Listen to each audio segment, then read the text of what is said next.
আজরাইলে খাই না ঘুষ শোনো রে ওহো মানুষ, আজরাইলে খাই না ঘুষ শোনো রে ওহো মানুষ।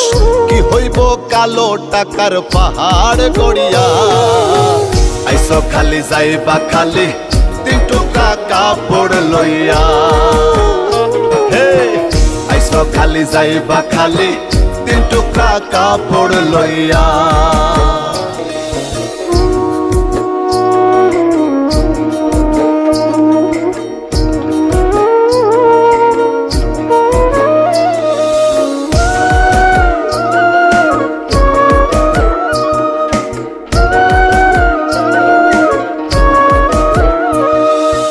অর্থ সম্পদ ব্যাংক ব্যালেন্সের মিশে কর বড়াই, আজ মরিলে কাল 2 দিন মিশে ভবের লড়াই রে।